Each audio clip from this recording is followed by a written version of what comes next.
Comenzamos con los contenidos de Literatura 2, Bloque 4, Nuevos escenarios de la literatura, literatura emergente, primer acercamiento a la literatura contemporánea, por Omar Díaz Morgan.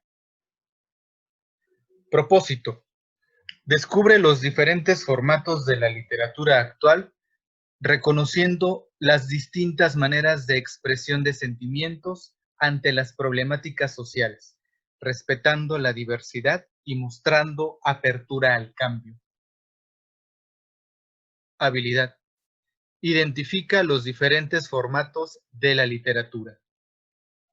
Aprendizaje esperado: descubre los diferentes formatos de la literatura, mostrando una actitud de respeto hacia la diversidad como una forma de expresión de emociones y sentimientos, mostrando apertura a las nuevas propuestas presentes en su entorno.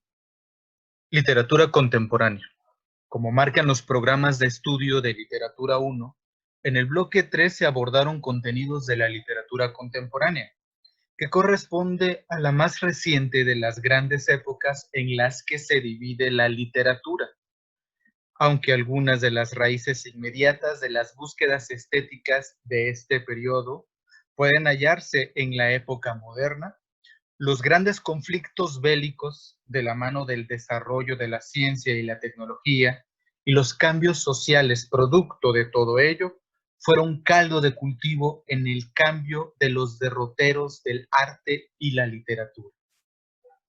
En un mundo desolado, sin Dios ni esperanza, sin valores, en una crisis existencial, es entendible la búsqueda casi frenética de un nuevo norte en todos los aspectos, incluidos el arte y la literatura.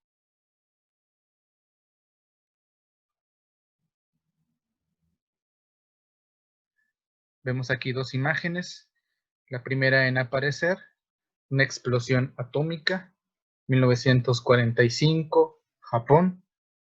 Vemos también aquí un cuadro de Pablo Ruiz Picasso, el Guernica, que habla precisamente del bombardero nazi a la población de Guernica en el norte de España, una población civil, inerme. Vemos los horrores de la guerra. Vanguardias. En este contexto del siglo XX, surgen los ismos o vanguardias del arte y la literatura. En Literatura 1, hicimos énfasis en tres de los más importantes: futurismo, dadaísmo y surrealismo. Haz por tu cuenta una revisión de ellos para que tengas presentes sus características que las diferencian. Lo cierto es que todas tienen, en mayor o menor grado, un rasgo en común: la experimentación formal. Lo acabamos de decir, buscaban nuevos caminos de formas de expresión artística. Vemos una imagen precisamente de los futuristas italianos muy vinculados al fascismo.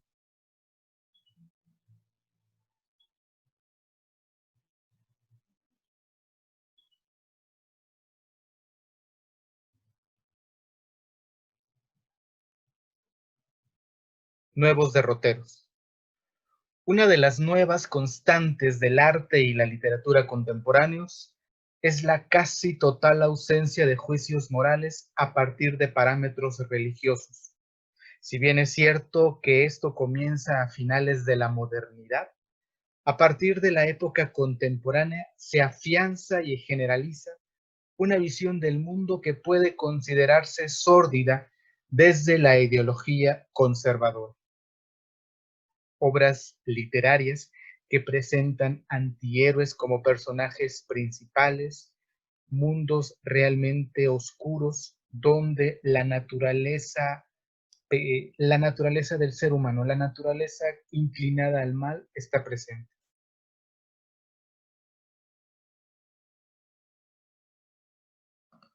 Novela gráfica. Dentro de los muchos caminos de la literatura contemporánea, veamos la novela gráfica.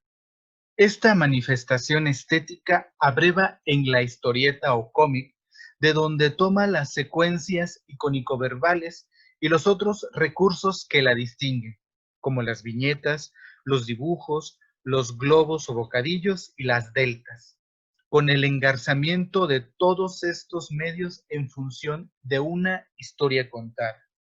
Aquí vemos una imagen de lo que se considera el primer cómic, la primera historieta, The Yellow Kid.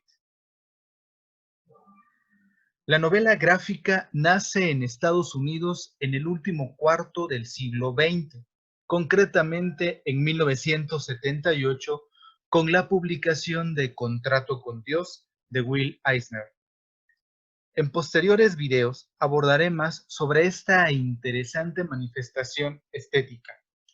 Aquí vemos precisamente la portada del libro, que en este caso llegó a ser una trilogía, conformada por Contrato con Dios, Ansia de Vivir, La Avenida Dropsy. Aquí tenemos a su autor. Minificción. Aunque la narrativa breve está lejos de dominar el mercado editorial, el cuento es el otro subgénero importante dentro del mundo literario. En el caso de la minificción, más breve aún, se puede decir que tiene una raíz muy antigua dentro de la narrativa oral. Lauro Zavala, especialista en el tema, sostiene que en Hispanoamérica su origen inicia en las primeras décadas del siglo XX. Según este investigador, la extensión de la minificción no debe pasar de una cuartilla. Como parte de la literatura contemporánea, se cuentan entre sus características la intertextualidad, la ironía, la metaficción, el humor negro, la crítica social. Más adelante se abordará a más detalle la minificción. Aquí vimos un libro de Edmundo Valadez, el libro de la imaginación, editado por el Fondo de Cultura Económica, que es una antología de textos pertenecientes a la minificción de diferentes escritores de todo el mundo. Cabe hacer la lectura de un texto muy importante dentro de las letras latinoamericanas. Su autor es Augusto Monterroso y el texto se titula El dinosaurio. No es este texto, es este. El dinosaurio. Cuando despertó, el dinosaurio todavía estaba allí. Este es el texto completo. Es un microrrelato. Como dije, más adelante abordaré poco más de la minificción. Como has podido ver, la literatura contemporánea, en sus más recientes incursiones estéticas, sigue siendo compleja, interesante y exige el involucramiento del lector. Espero que este video te sea útil. Hasta pronto.